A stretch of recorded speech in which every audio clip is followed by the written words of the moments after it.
ناظرین السلام علیکم، میرا نام خضر ہے اور آپ دیکھ رہے ہیں انفومینیا یوٹیوب چینل۔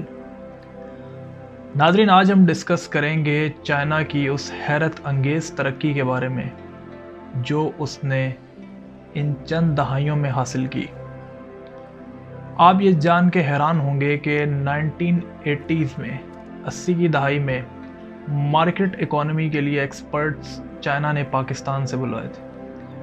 چائنا کے پاس ایکسپرٹیز کا وہ لیول اس ٹائم نہیں تھا۔ پاکستان نے اپنے ایکسپرٹس بھیجے تھے، چائنا کو دیے تھے at that point of time جب ضیاء الحق کا دور تھا، اور انہوں نے ان کو مارکیٹ اکانومی کی بیسکس اور انفراسٹرکچر کے بارے میں اور سارا اسٹرکچر بنا کے دیا تھا۔ اب چائنا نے اس کو امپلیمنٹ کر کے چائنا کہاں سے کہاں نکل گیا اور ہم ابھی تک وہیں پہ۔ تو آج ہم بات کریں گے چائنا کی اس پروگریس اور اس پراسپیرٹی کے بارے میں کہ چائنا نے ود ان نو ٹائم یہ ترقی کا سفر کس طرح حاصل کیا۔ چائنیز قوم کی اگر تاریخ پہ ہم نظر ڈالیں تو آپ حیران ہوں گے جان کے کہ ان کو افیون زدہ قوم کہا جاتا تھا، اور یہ نشے کی لت ان کو ایسی لگی ہوئی تھی اور یہ کام چور کہلائے جاتے تھے۔ اور اگر آپ اس کی ہسٹری میں جا کے دیکھیں تو ورلڈ وار میں چائنا کے کتنے لوگ جو ہیں ان کی جان چلی گئی تھی، اور اس کے بعد 1948 میں جو ملک آزاد ہوا، پاکستان کے آزاد ہونے کے 1 سال بعد چائنا کو آزادی ملی، اور Pakistan international air line PIA کا وہ پہلا جہاز تھا جو چائنا کی سرزمین پہ لینڈ کیا، اور چائنا کو آفیشیلی طور پہ ملک ایکسیپٹ کرنے والا بھی پہلا ملک جو ہے وہ پاکستان تھا۔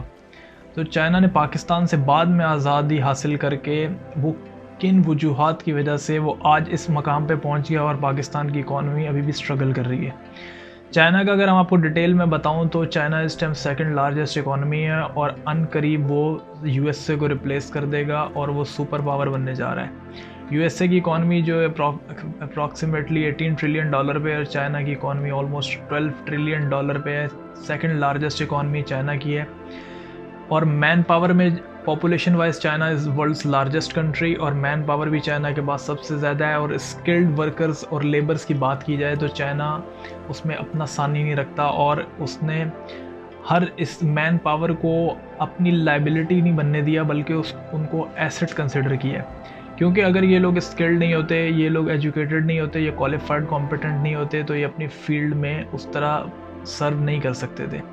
تو چائنا نے اس پوٹینشیل کو یوٹیلائز کیا، اور انہوں نے ایک ہی ون پارٹی سسٹم رکھا ہے، اور انہوں نے ایک کمیونسٹ پارٹی بنائی جس میں انہوں نے پورے ملک سے جو بیسٹ برینز تھے ان کو ہائر کیا، اور ان کا ایسا انہوں نے پولیٹیکل سسٹم رکھا جس کے تھرو وہ اپنا آنے والا جو پریزیڈنٹ الیکٹ کر لیتے ہیں وہ لائف ٹائم ان کے پریزیڈنٹ ہوں گے۔ شی جن پنگ اب کتنے عرصے سے پریزیڈنٹ ہیں، اور انہوں نے ایک ایسا پولیٹیکل سسٹم رکھا کہ انہوں نے کسی کو فالو نہیں کیا کہ پارلیمنٹری فارم آف ڈیموکریسی یا پریزیڈنشل فارم آف گورنمنٹ۔ ایک اپنا پولیٹیکل سسٹم اپنے لوگوں کی اپنی تہذیب کو دیکھتے ہوئے، اپنے لوگوں کی ضروریات کو دیکھتے ہوئے انہوں نے فالو کیا، اور اس کے تحت وہ چلتے ہیں۔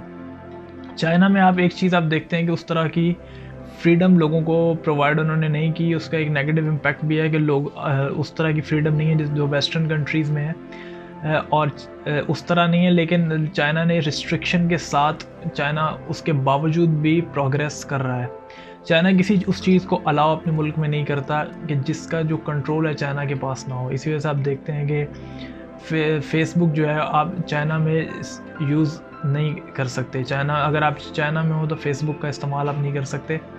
تو چائنا ایکچولی مین سرور جو ہے جو فیس بک کا کنٹرول ہے وہ مانگ رہا تھا، جو نہ ملنے کی وجہ سے چائنا نے اس کو الاؤ نہیں کیا، کیونکہ چائنا کے خیال میں اس کی جو پالیسیز ہیں اور اس کی جو سویلائزیشن ہے اور اس کا وے آف گورنمنٹ ہے اس پہ اتنا لوگوں کو لیوریج نہیں ملنا چاہیے کہ اس پہ وہ کھلے عام تنقید کر سکیں۔ اسی وجہ سے انہوں نے کنٹرولڈ میڈیا رکھا ہوا ہے، اور ایک کنٹرولڈ انوائرمنٹ میں اس کے پازیٹیو پوائنٹس بھی ہیں، نیگیٹو پوائنٹس بھی ہیں۔ اگر اس کا آپ انفراسٹرکچر دیکھیں تو چائنا نے صرف 2 سال کے عرصے میں جتنا سیمنٹ یوز کیا اتنا امریکہ نے 100 سال کے عرصے میں نہیں یوز کیا، 2013 سے 2015 تک۔ تو اس کا مطلب ہے چائنا نے انفراسٹرکچر پہ اتنا فوکس کیا ہوا ہے کہ وہ اپنے آنے والے 100 سال کی پلاننگ کر رہا ہے، اور وہ اپنی پاپولیشن کے سائز کو دیکھتے ہوئے ایسے ہی کنسٹرکشن کر رہا ہے۔ لوگوں کی جو ریکوائرمنٹ ہوگی آنے والے دنوں میں پلازاز بنائے جا رہے ہیں، پارکنگ ایریاز بنائے جا رہے ہیں کہ جب آبادی اور بڑھ جائے گی تو ان کی ضروریات کو پورا کیا جا سکے، اور جن ایریاز میں ابھی پاپولیشن ایز سچ نہیں بھی ہے وہاں پہ بھی وہ لوگ کنسٹرکشن کر رہے ہیں تاکہ ایک ہی شہر پہ لوڈ نہ پڑے. جس طرح پاکستان میں آپ دیکھتے ہیں لاہور، کراچی میں جو چند لاکھ لوگوں کے لیے شہر بنے تھے ان میں کروڑوں کی آبادی کنجسٹڈ شہر ہو گئے، پورا شہر چوک ہو گیا. اور آپ دیکھتے ہیں پچھلے دنوں لاہور میں اسموک کا کتنا ایشو ہوا تھا. تو وہ اپنی پالیسی اس طرح بناتے ہیں کہ انوائرمنٹ کو بھی انہوں نے کنسیڈر کرنا ہوتا ہے کہ ماحولیات پہ ان کا خاص فوکس ہوتا ہے، اور وہ ایسی پالیسیز بنا رہے ہیں کہ جو لوگوں کے لیے کارآمد ثابت ہوں. انفراسٹرکچر کی جہاں تک بات کریں تو چائنا نے جو ریلوے سسٹم بچھایا وہ دنیا کا سب سے ماڈرن اور جدید ریلوے سسٹم ہے، اور وہ چائنا نے پاکستان کو بھی آفر، آپ یاد جانتے ہیں کہ پچھلے دنوں حال ہی میں اس نے قراقرم ٹرین بھی دی تھی، اور پاکستان کو یہ بھی آفر کیا تھا کہ اگر وہ چاہے تو کراچی سے لاہور تک وہ انڈر گراؤنڈ ٹرین کی پٹری ڈال سکتا ہے، جس کے ذریعے بلٹ ٹرین چلے گی 400 کلومیٹر پر گھنٹہ کی رفتار سے. چائنا نے دنیا کی تیز ترین ٹرین اپنے ملک میں بنائی. چائنا نے دنیا کا سب سے بڑا برج جو کنیکٹ کرتا ہے، جو دنیا کا سب سے بڑا برج ہے وہ اپنے ملک میں بنایا.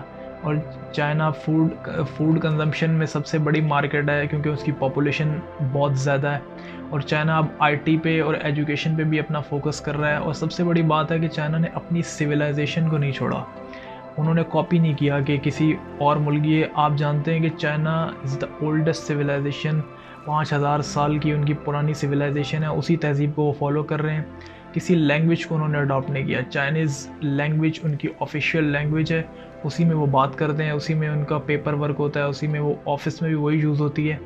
اور اب آپ دیکھ رہے ہیں اس کا رجحان اتنا بڑھ رہا ہے کہ پاکستان میں بھی چائنیز لینگویج سکھائی جا رہی ہے، کیونکہ آنے والا سارا دور جو ہے سی پیک کا ہے.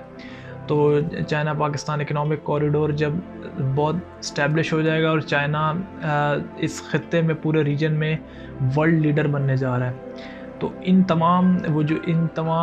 تمام ترقی کی پیچھے وجوہات کیا تھی؟ وہ ماؤ زیدونگ کا وہ فلسفی تھی. ان کے آنے کے بعد جو انہوں نے ایک لانگ مارچ کیا اور ایک ریولوشنری تھنکنگ دی لوگوں کو، لوگوں میں امید کی ایک کرن جاگی، اور ایک قوم کو اس نے ایک قوم بنایا اور ان کو ایک کام پہ لگا دیا، جو دن رات کی انتھک محنت کی وجہ سے آج چائنا اس مقام پہ پہنچا ہے کہ آنے والے چند سالوں میں آپ دیکھیں گے چائنا اس دنیا میں سپر پاور ہوگا. اور امریکہ جیسا اسٹرانگ کنٹری بھی چائنا کا مقروض ہے، اور چائنا کا انفلوئنس اتنا زیادہ ہے اب وہ امریکہ نے جو ریسٹرکشن لگائی ہوئی تھی ٹریڈ پہ ایران کے اوپر، لیکن اب چائنا نے ریسنٹلی $400 بلین کا ٹریڈ ایگریمنٹ ایران کے ساتھ کیا ہے. اب وہ کسی چیز کو خاطر میں نہیں لا رہا اور وہ اپنی پالیسی بنا رہا ہے. امریکہ نے کہا تھا کہ اگر کوئی ملک ٹریڈ کرے گا ایران کے ساتھ تو اس پہ ریسٹرکشن لگ جائیں گی اور ان کے بینکس بلیک لسٹ ہو جائیں گے. لیکن چائنا نے ایران کے ساتھ حالیہ دنوں میں ان کے پریزیڈنٹ حسن روحانی سے ملاقات میں شی جن پنگ نے اناؤنس کیا کہ آنے والے دنوں میں $400 ارب تک کے ڈفرینٹ کانٹریکٹس ایران کے ساتھ چائنا کے ہوں گے، اور وہ ایران بھی ترقی کی اس منزل پہ شامل ہوگا.